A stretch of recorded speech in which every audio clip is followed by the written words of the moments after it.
No calor úmido da Nigéria colonial, no ano de 1938, nasceu um menino tão frágil que, aos olhos humanos, não tinha chances de sobreviver. Seu corpo era pequeno, seus movimentos lentos, e cada respiração parecia uma batalha. Quando o pai o viu, sem esperança alguma, declarou que não valia a pena gastar tempo ou recursos com alguém tão fraco. No mundo natural, o destino de Benson Andrew e da Rosa parecia já estar traçado: morrer cedo e sem deixar lembranças. Mas os caminhos de Deus não se escrevem com a tinta das previsões humanas. Aquele bebê rejeitado carregava, nos planos eternos, o chamado de incendiar nações. Ainda nos primeiros anos de vida, a saúde de Benson oscilava entre a vida e a morte. Era alvo de olhares de pena e, para muitos, seria apenas mais um entre as crianças que não resistiriam à pobreza e à falta de recursos médicos. Cresceu com roupas rasgadas, pés descalços e um futuro incerto. Mas algo nele chamava a atenção. Um brilho nos olhos, uma inquietação no coração, como se houvesse dentro dele um grito silencioso que dizia: "Eu não nasci para morrer cedo. Eu nasci para viver para um propósito maior." Essa inquietação cresceu com os anos, mas Benson ainda não sabia que estava sendo separado, desde o ventre, para carregar o fogo do Espírito Santo. Ele não sabia que seria chamado o apóstolo da fé e que sua vida seria marcada por milagres, ousadia e uma autoridade espiritual que desafiaria até reis e governantes. Tudo começaria no dia em que ele ouviria, pela primeira vez, a mensagem do Evangelho. E aquele menino rejeitado conheceria o amor de um pai que jamais o desprezaria. A juventude de Benson era marcada por trabalho duro e dias de sobrevivência. Como muitas crianças africanas da época, ele carregava água, ajudava no mercado e fazia pequenos serviços para ajudar em casa. Mas o vazio no coração permanecia. Não havia esperança real. Não havia direção. Foi então que, num dia aparentemente comum, ele ouviu vozes diferentes ecoando pela vila. Eram missionários que haviam chegado para pregar o Evangelho. Carregavam apenas Bíblias e um brilho no olhar, mas falavam com uma convicção que Benson nunca tinha visto. Entre as palavras que mais o tocaram estava uma frase simples: "Deus ama você, e Ele tem um plano para sua vida." Para alguém que crescera ouvindo que não valia nada, aquelas palavras foram como água fresca em terra seca. Benson começou a frequentar as reuniões e, pouco a pouco, o Espírito Santo foi trabalhando em seu coração. Num desses cultos, ele se ajoelhou, entregou a sua vida a Cristo e, naquele instante, sentiu algo que mudaria tudo. Uma certeza inabalável de que havia nascido para servir a Deus e viver para sua glória. Com a conversão, veio também um desejo ardente pela palavra. Ele lia e relia passagens bíblicas, memorizava versículos e buscava entender a fé cristã de forma prática. A cada página sentia o chamado crescer. Não seria um cristão passivo. Ele queria pregar, queria levar cura, queria ver milagres, queria ver sua nação dobrar os joelhos diante do Senhor. E assim, aquele jovem que antes era apenas mais um no meio da multidão, começou a se destacar. Não por roupas caras ou posição social, mas por uma fé ousada que começava a incomodar o inferno. Após sua conversão, Benson não conseguia ficar parado. Onde houvesse uma oportunidade de falar de Jesus, ele aproveitava. Começou pregando para crianças nas ruas, depois para vizinhos, depois para pequenos grupos em casas. Sua voz carregava algo incomum: autoridade e convicção. Mas não era apenas nas palavras que a sua fé se manifestava. Desde cedo, Benson acreditava que o Deus da Bíblia ainda fazia hoje o que fez ontem. Ele lia sobre cegos enxergando, mortos ressuscitando e enfermos sendo curados, e não via motivo para pensar que aquilo tinha acabado. Foi durante esses primeiros passos no ministério que aconteceu um dos episódios que marcaria sua vida. Um dia, ele soube que um jovem havia morrido em uma vila próxima. Enquanto muitos choravam, Benson sentiu dentro de si uma inquietação, como se o Espírito Santo o empurrasse a agir. Ele caminhou até a casa onde o corpo estava sendo velado. Ao chegar, viu o choro desesperado da família. De maneira ousada, disse: "Meu Deus não é Deus de mortos, mas de vivos." Ajoelhou-se, impôs as mãos e orou com fervor. O ambiente, antes tomado pelo lamento, ficou em silêncio. E então, o impossível aconteceu. O jovem abriu os olhos. A notícia se espalhou rapidamente, muitos se converteram e Benson entendeu que o Evangelho não era apenas palavras, mas demonstração de poder. A partir daquele dia, ele passou a ser procurado por enfermos, aflitos e desesperados. E em cada situação, ele orava com a mesma ousadia, crendo que Deus honraria sua palavra. O crescimento do ministério de Benson não passou despercebido. Enquanto muitos se alegravam ao ver o poder de Deus se manifestando, outros, especialmente líderes de cultos de feitiçaria, viam nele uma ameaça. Na Nigéria daquela época, a bruxaria era profundamente enraizada na cultura, e qualquer desafio a essas práticas era visto como um ataque direto ao domínio espiritual das trevas.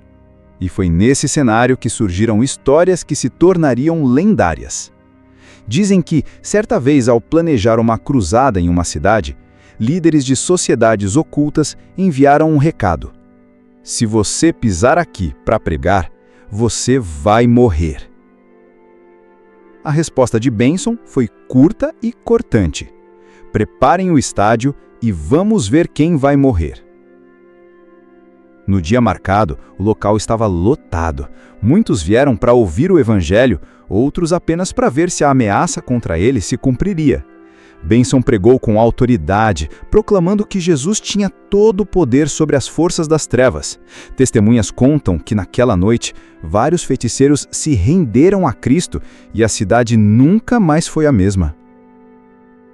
Outra história passada de boca em boca fala de um encontro em que bruxos tentaram usar feitiços contra ele enquanto pregava. Dizem que apenas antes deles terminarem seus rituais, começaram a tremer, caíram no chão e confessaram que o poder que sentiam era maior que o deles. Para Benson, essas experiências não eram motivo de orgulho pessoal, mas de confirmação. O poder de Deus sempre será maior que as trevas. Ele entendia que cada confronto era uma oportunidade para mostrar ao povo que Jesus é vivo e reina soberano. Por trás dos milagres, da ousadia e das multidões, havia um segredo que Benson nunca escondia: sua vida de oração. Ele cria firmemente que a autoridade pública é resultado da intimidade privada com Deus. Benson começava seus dias antes do amanhecer. Era comum levantar enquanto a cidade ainda dormia, abrir a Bíblia e caminhar pelo quarto orando em línguas, declarando as promessas de Deus em voz alta. Para ele, a oração não era um momento religioso, mas um encontro real com o Pai, e dele ninguém podia tirá-lo. Amigos próximos contam que mesmo em viagens exaustivas, ele reservava tempo para estar sozinho com Deus. Podia passar horas intercedendo, crojando pela salvação de almas, pedindo pelo avivamento de nações e buscando direção para as cruzadas. Ele dizia: "Se você quer ver o que eu vejo no púlpito, você precisa me acompanhar no quarto de oração." E não era apenas oração individual. Benson valorizava profundamente a oração coletiva. Antes de qualquer evento, reunia sua equipe e passava longos períodos clamando, até que sentissem a atmosfera mudar e a presença de Deus encher o lugar. Era essa vida de comunhão com o Espírito Santo que fazia com que, ao subir ao púlpito, suas palavras não fossem simples discursos, mas flechas inflamadas que atingiam corações, libertavam cativos e curavam enfermos. Para ele, a oração era o combustível do ministério. Sem ela, tudo se tornaria apenas esforço humano. Com ela, o impossível se tornava cotidiano. O ministério de Benson e da Rosa era marcado por uma convicção inabalável. Se a palavra de Deus diz que Ele cura, então Ele cura hoje também. Essa fé simples, mas ousada, resultava em reuniões cheias de manifestações sobrenaturais. Havia testemunhos incontestáveis. Pessoas cegas voltavam a enxergar diante de milhares de testemunhas. Surdos de nascença começavam a ouvir e cobriam os ouvidos e abriam de novo como se testassem o milagre. Mudos pronunciavam o nome de Jesus pela primeira vez. Aleijados largavam muletas e andavam chorando e rindo ao mesmo tempo. Em algumas cruzadas, o mover era tão intenso que até pessoas fora do alcance visual do palco eram curadas apenas ouvindo a pregação pelo alto-falante.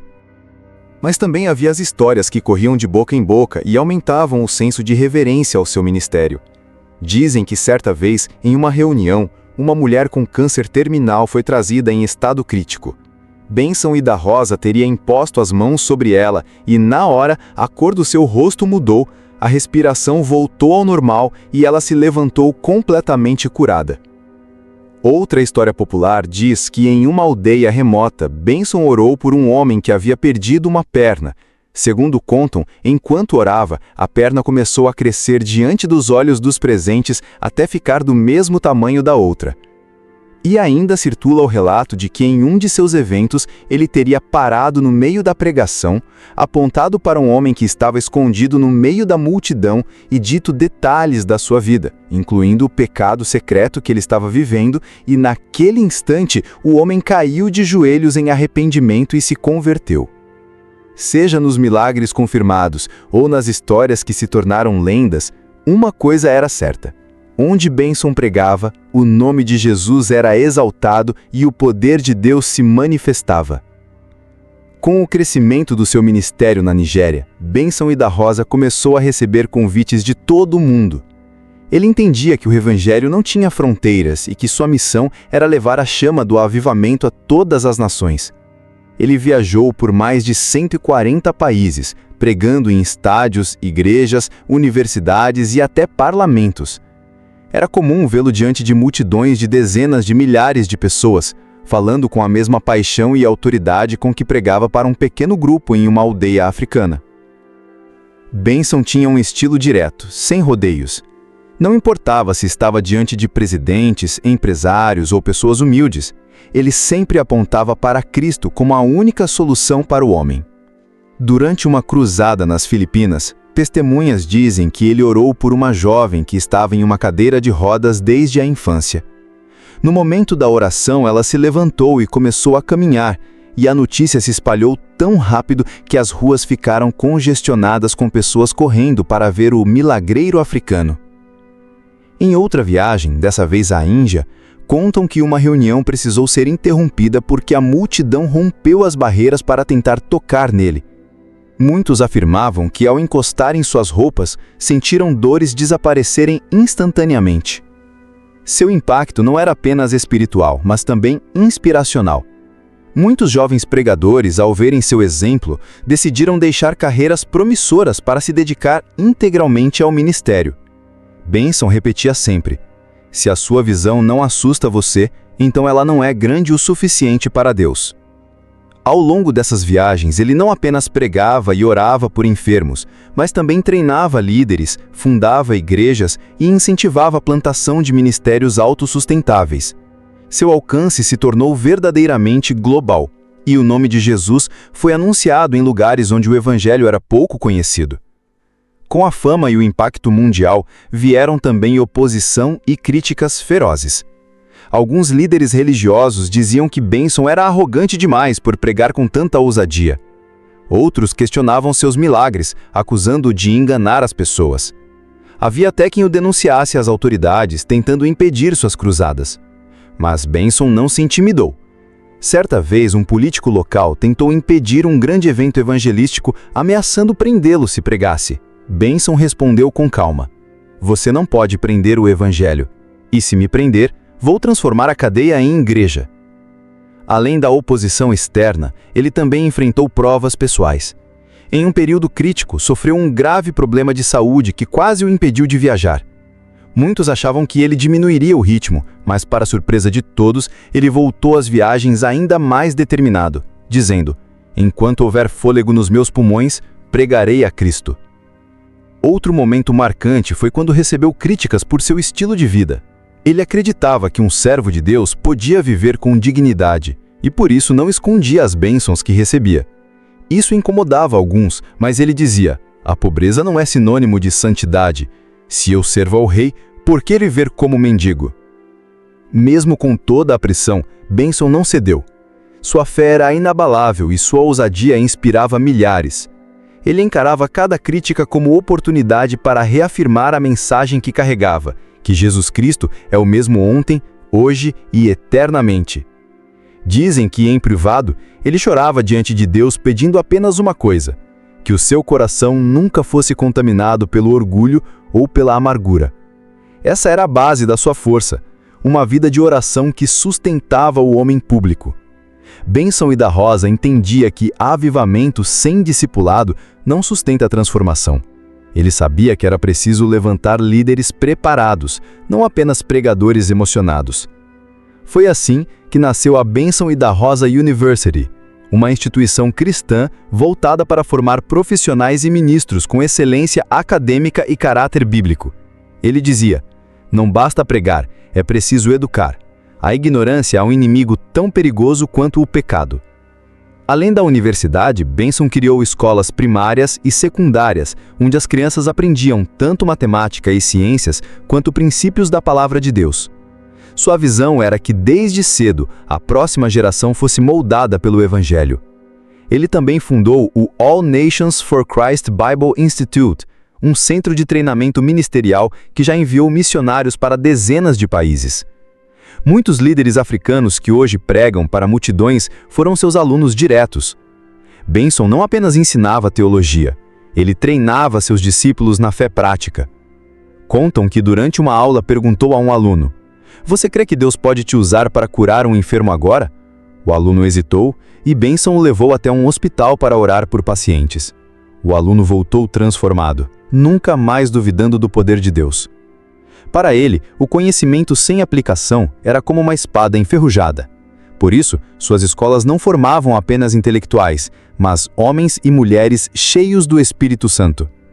Dizem que Benson via a educação como uma semente que germinaria mesmo após sua morte, garantindo que o Evangelho continuasse a ser pregado com força e sabedoria.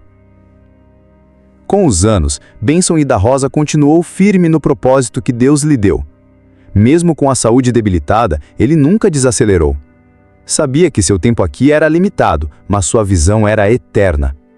Nos seus últimos sermões, Benson falava com uma mistura de urgência e esperança. Repetia que o avivamento não era algo do passado, mas uma chama que Deus queria reacender em cada geração. Suas palavras eram uma convocação para que a igreja não se acomodasse, mas buscasse a face do Pai com fervor. Dizem que pouco antes de sua morte, em 1998, ele reuniu seus discípulos e disse: "Minha jornada aqui está quase acabando, mas o que plantamos juntos continuará a crescer. Sejam ousados, sejam fiéis, e nunca deixem que o fogo do Espírito se apague em vocês." Sua partida causou grande comoção. Milhares choraram a perda do homem que ousou crer em Deus para milagres, curas e transformação de uma nação. Mas o legado de Benson não morreu com ele. Igrejas, universidades e ministérios que ele fundou continuam firmes, multiplicando o fogo que ele acendeu. Hoje, muitos líderes ao redor do mundo citam Benson e da Rosa como inspiração para uma fé corajosa e uma vida de oração profunda.